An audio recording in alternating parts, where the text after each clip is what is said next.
We're gonna go over submissions that you can attack when your opponent is turtled up, all right?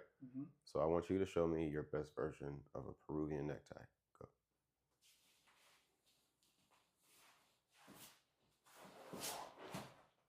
All right. So show me your best Peruvian necktie. Go.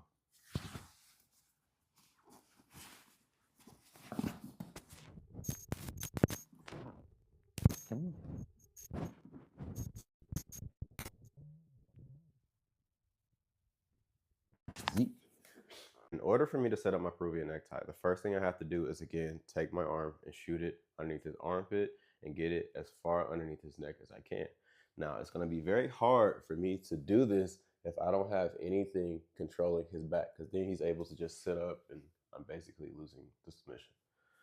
So anytime I want to start attacking my Peruvian necktie, I'm going to find a way to put my body weight on top of him in order to stop him from posturing back up.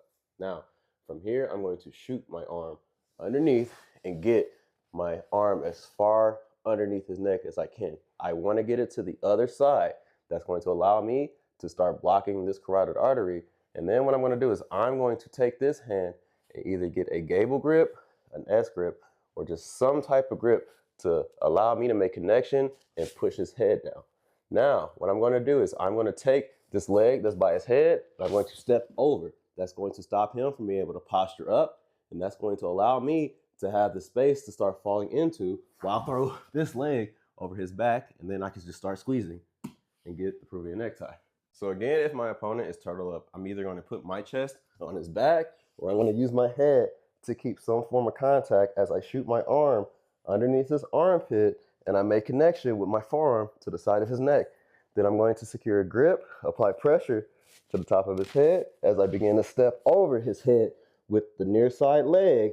And then I'm going to fall over to this pocket I created as I throw this other leg over his head. I'm going to squeeze my arms together in a scissoring motion, and that's going to cut off both carotid arteries. One is going to be my forearm, and the other is going to be his shoulder, cutting off the other carotid artery, correct?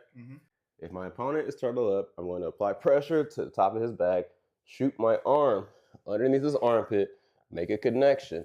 Then I'm going to push down on his head so I can step over just like so.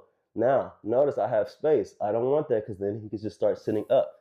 So when you step up, you want to step up as tight as you can, keep pressure on his head, and then you're going to fall, kick this leg over, and start squeezing.